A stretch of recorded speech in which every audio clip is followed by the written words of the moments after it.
1절부터 8절까지 보도록 하겠습니다. 우리 앞에 보시면서 우리 신명기 12장 1절부터 8절까지 함께 합독하겠습니다. 내 조상의 하나님 여호와께서 내게 주셔서 차지하는 하신 땅에서 너희가 평생에 지켜 행할 규례와 법도는 이러하니라.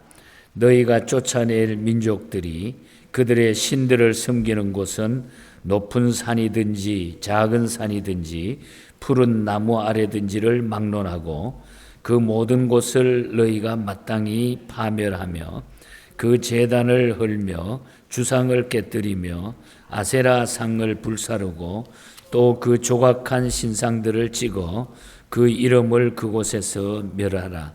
너희의 하나님 여호와께서는 너희가 그처럼 행하지 말고 오직 너희의 하나님 여호와께서 자기의 이름을 두시려고 너희의 모든 지파 중에서 택하신 곳인 그 계실 곳으로 찾아 나가서 너희의 번제와 너희의 제물과 너희의 11조와 너희의 손의 거제와 너희의 서원제와 낙헌 예물과 너희의 소와 양의 처음 난 것들을 너희는 그리로 가져다가 드리고 거기 곧 너희의 하나님 여호와 앞에서 먹고 너희의 하나님 여호와께서 너희의 손으로 수고한 일에 복주심으로 말미암아 너희와 너희 가족이 즐거워할지니라.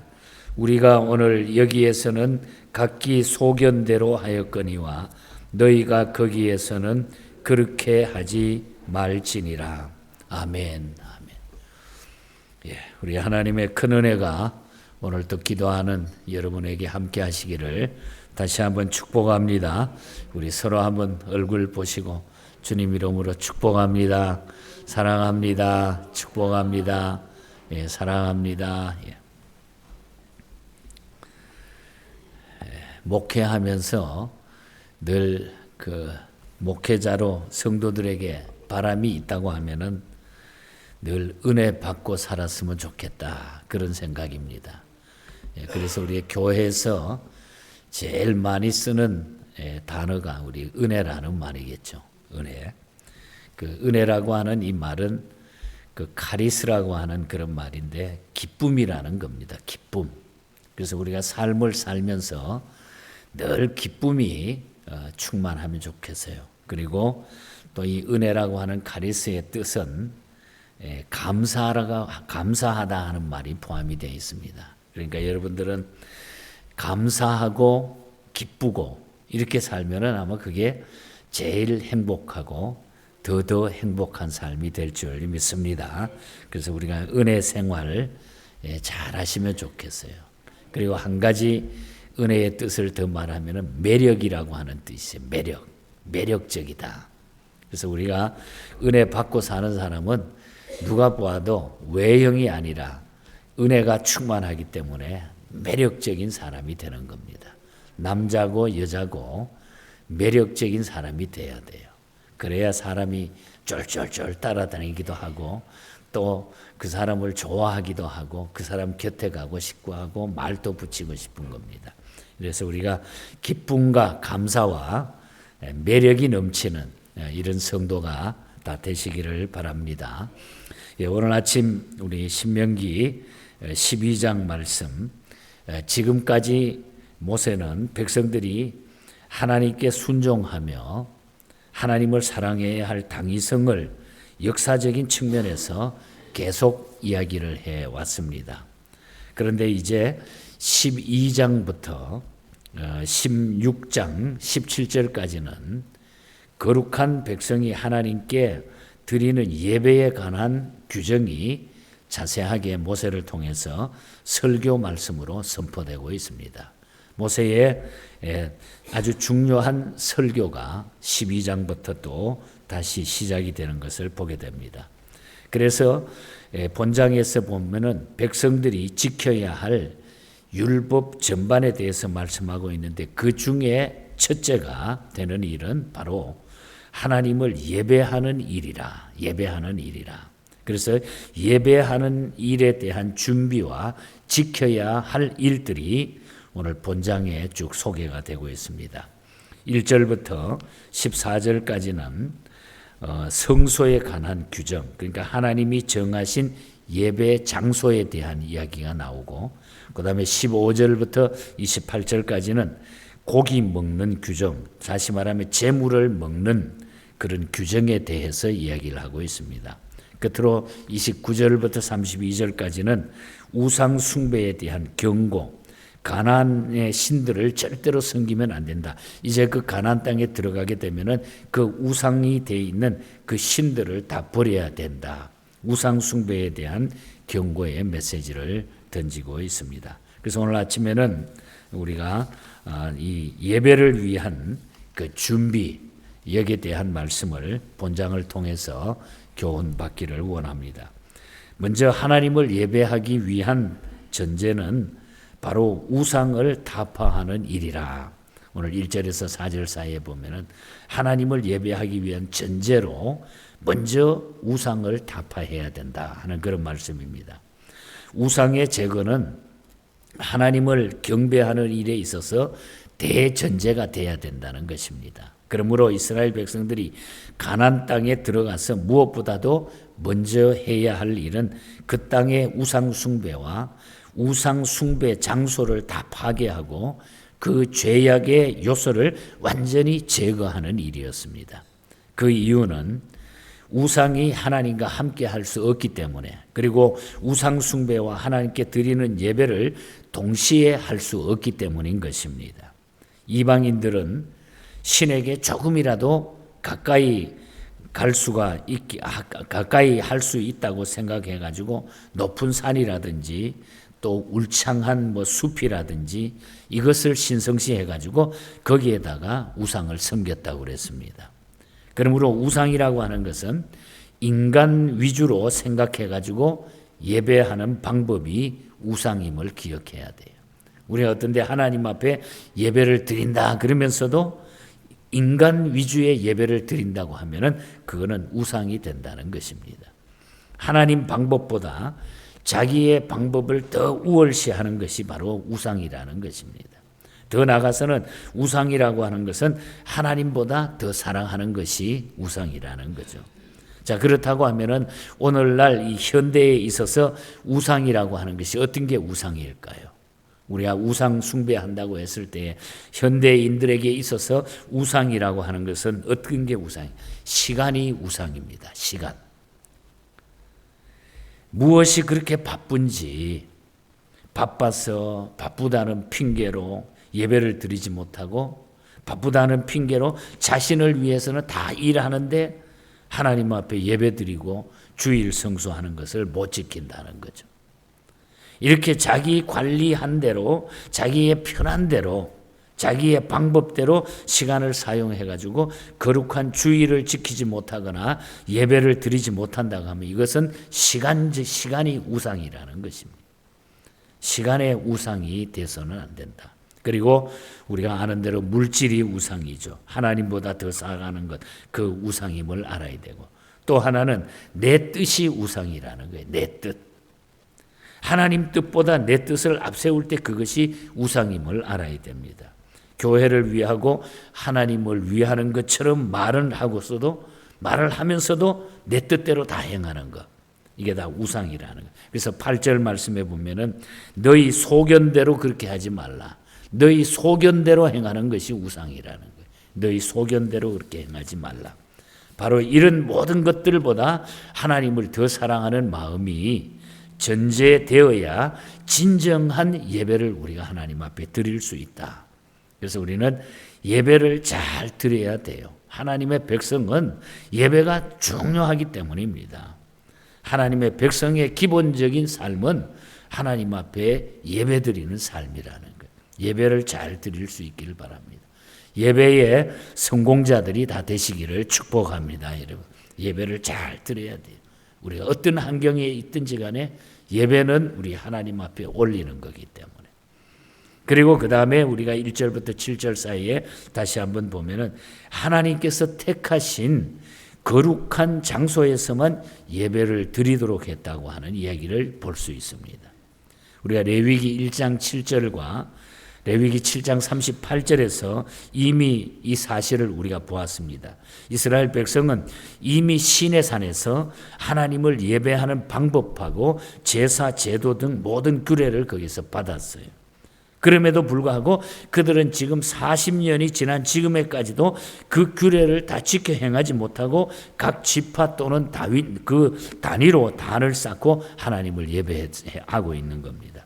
그 이유는 그들이 한 곳에 정착하지 못하고 유랑 생활을 한 까닭에 전부 흩어져 가지고 각자 이렇게 예배를 드렸다는 거죠. 그러나 이제는 가나안 땅에 들어가서는 하나님께서 지정한 장소에서만 예배 드리도록 명령했다는 거죠.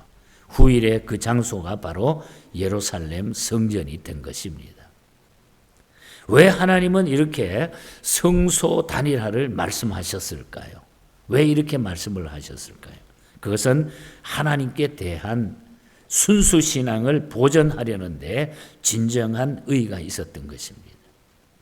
만일 인간이 편리한 대로 편리한 곳에서 예배를 자꾸 드리다가 보면은 서로 각자 다른 방법이 되어버리고 그러면은 순수한 신앙을 보존할 수 없기 때문입니다. 물론 신약에 와서 하나님을 예배하는 장소의 개념은 확대가 됩니다. 우리가 잘 아는 마태복음 18장 20절에 보면은 주님은 2 이상 내 이름으로 모이는 곳에 함께 하신다. 따라서 주님이 계신 곳이면 어디나 거룩한 장소가 됩니다. 예배를 드릴 수 있어요.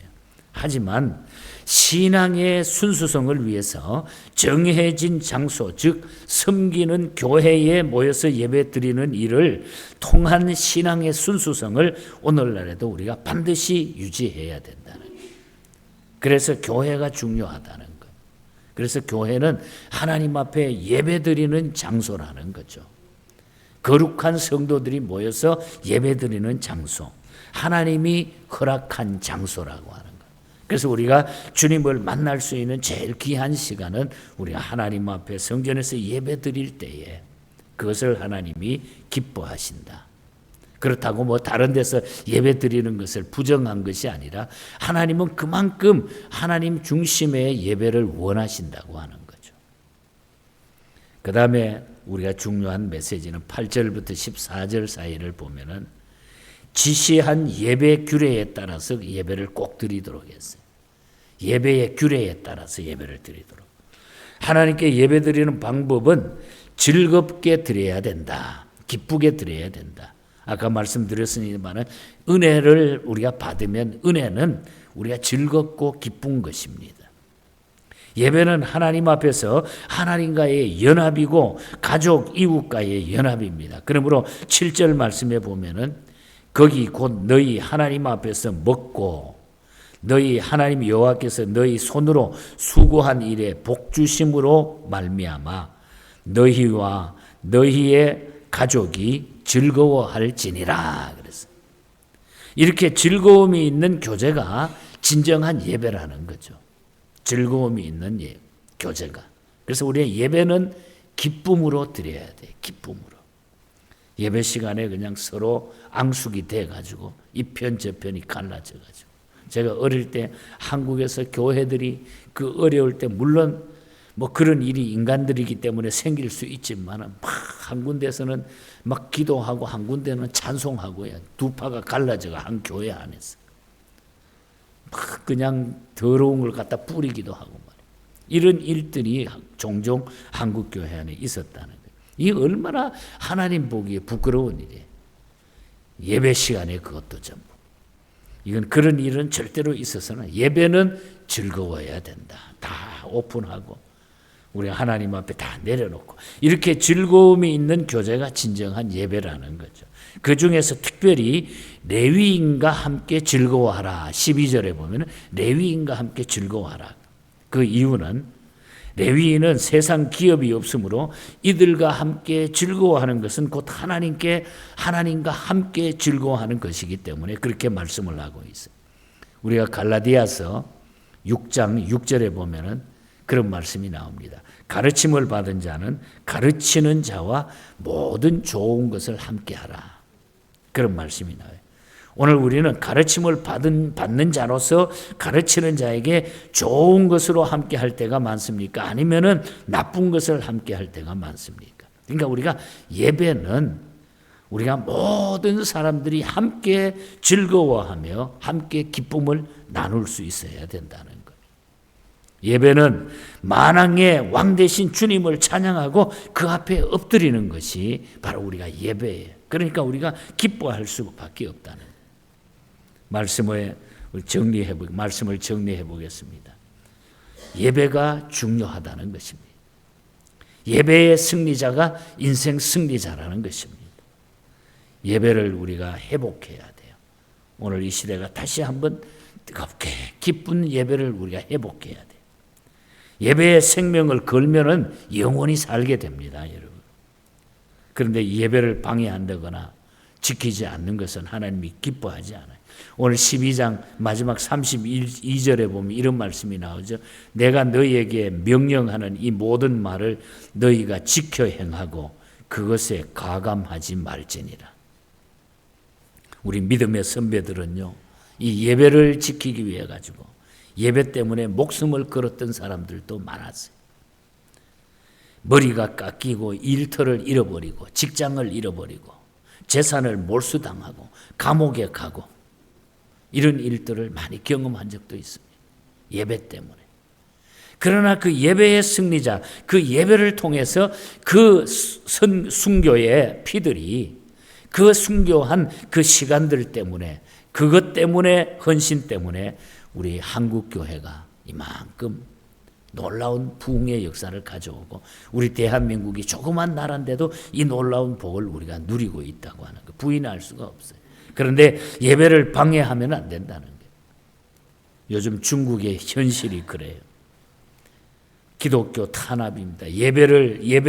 예배답게 못 드리도록 어떻게 하면 방해할까 해가지고 예배 전에 국가를 먼저 부르게 하는 거예요. 교회 안에서. 말이 됩니까, 여러분?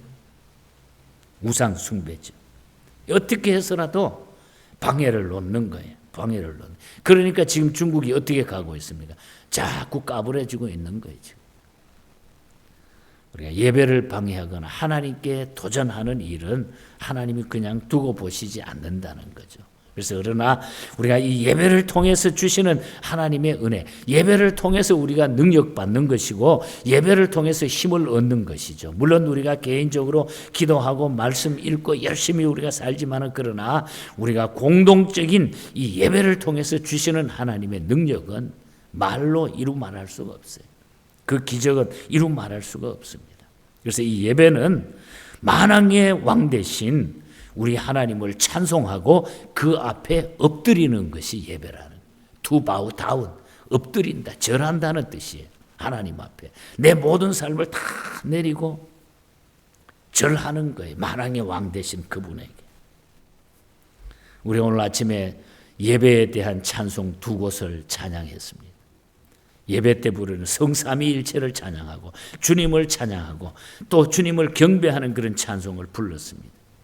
찬송가 36장과 37장은 가사가 똑같습니다. 주 예수 이름 높이어 다 찬양하여라. 페로네트의 시에다가 엘리라고 하는 사람이 곡을 붙인 그런 찬송입니다. 이 엘리라고 하는 사람은 모자 제조업자였습니다. 모자를 제조해서 모자를 만들어서 파는 사람이에요.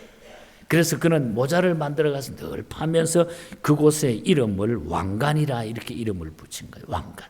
모자를 쓸 때마다. 모자를 디자인해서 만들어서 팔 때마다 왕관. 이것은 우리 주님이 써야 될 왕관이다. 그 생각하고 모자를 만들어낸 거예요. 음악을 전공한 자도 아니었지만 그 진정한 왕은 그 모자를 만들어 쓸 때마다 진정한 왕은, 이 모자를 쓴 왕은 만왕의 왕 우리 예수님밖에 없다. 예수님밖에 없다. 그래서 그 찬양을 만들게 되는 겁니다. 주 예수 이름 높여 다 찬양하여라. 다 찬양하여라. 금면류관을 들여서 찬양하여라. 찬양하여라. 여러분, 우리의 왕은, 온전한 왕은 만왕의 왕 예수밖에 없는 줄 믿습니다. 그 면류관을 우리가 높이 들리는 거예요. 그리고 상투스라고 하는 거룩하다고 하는 3번 아멘 거룩이 나오잖아요. 9장 찬송 상투스 상투스 계시록 4장 8절을 근거한 찬송이 거룩하다 거룩하다 거룩하다 주 하나님 곧 전능하시니여 전에도 계셨고 이제도 계셨고 장차 올 주님이시니라. 거룩 거룩 거룩 그 삼위일체를 우리가 찬송하는 것이 그것이 바로 예배라는 거죠. 공명이 원래 니케아라고 되어 있는데 이 삼위일체 교리가 확증된 종교회의 니케아 종교회의가 1800 주님 오신 325년에 니케아 종교회의가 열렸습니다. 이때에 이제 삼위일체 교리가 확정됐어요. 그때에 영국교회가 처음으로 이 찬송가를 만들어 지정하고 우리 한국교회는 1894년 합동찬송가 4장에 제일 이 찬송을 먼저 포함시켜서 우리 한국교회가 부르기 시작합니다. 이 당시 아리우스 이단에 반대하고 삼위일체 신앙을 확고하는 예수 그리스도의 신성, 성부 하나님의 신성과 예수 그리스도의 신성이 동일하다 하는 것을 확인하는 중요한 회의가 니케아 종교 회의였습니다. 그래서 이때 만들어진 삼위일체 교리 이것을 찬양하는 것이 이것이 바로 예배다. 진정한 예배는 바로 거룩이다. 거룩이다. 그래서 상투스 상투스 3번 아멘 대단히 놀라운 찬송이 만들어지게 된 겁니다. 여러분 우리는 예배는 성삼위일체 하나님 앞에 그분을 찬송해서 올리며 그분 앞에 엎드려서 그분을 경배하는 것 우리의 삶을 거기에 내려놓고 그래서 그분을 통해서 주시는 그 은혜에 감사해서 우리가 기뻐하는 것 이것이 예배라는 거죠. 근데 성도는 이 예배를 통해서 삶이 능력을 받게 되는 거고 새로워지는 역사가 이루어지는 거예요. 그래서 우리가 예배에 대한 오늘 이 시대가 그냥 적당하게 지나가는 이런 일들을 우리가 다시 한번 반성하고 뉘우치고 회개하면서 예배 회복이 지금까지 조금이라도 내가 예배에 소홀히 했거나 예배에 신경 쓰지 못했다고 하면 우리가 예배 회복이 곧 내 능력에 능력받는 비결이라고 하는 걸 기억하고 예배 회복을 통해서 오늘 아침에 우리가 기도할 수 있기를 바랍니다. 여러분의 가정이 우리 모두가 이제 가정의 달에 예배 회복이 이루어지게 해달라고. 그 예배 회복이 이루어지면은 가정도 살고 국가도 살고 모든 민족이 살아나게 될 거예요. 우리 대한민국의 한국의 교회들이 이 정치적으로 이 아주 민감한 이 시대에 교회들마다 예배가 새롭게 회복이 되면은 놀라운 일들이 새롭게 벌어질 줄 믿습니다. 미국 역시 마찬가지. 오늘 아침에 그래서 우리가 예배 회복을 위해서 합심해서 기도해 주시고 우리 교회가 특별히 예배 때마다 뜨거운 이 예배가 기쁨의 예배가 샘솟듯 막 솟아날 수 있도록 이 제단에 와서 예배 드리는 사람마다 그런 놀라운 은혜를 경험할 수 있게 해달라고 예배 회복을 위해서 이 가정의 달 우리가 하나님 앞에 큰 은혜를 달라고 기도해 주시고 또 우리 중국 선교 계획한 일들 이번에 중요합니다. 많이 준비하고 기도로 우리가 준비하고 있습니다. 위해서 기도해 주시고 또 우리 요즘 또 한절기가 돼서 그런지 이제 아침 저녁 날씨가 차이가 많이 나 그런지 또 감기 몸살 아픈 여러분들이 계십니다. 위해서 기도해 주시기 바랍니다. 함께 우리 기도하겠습니다.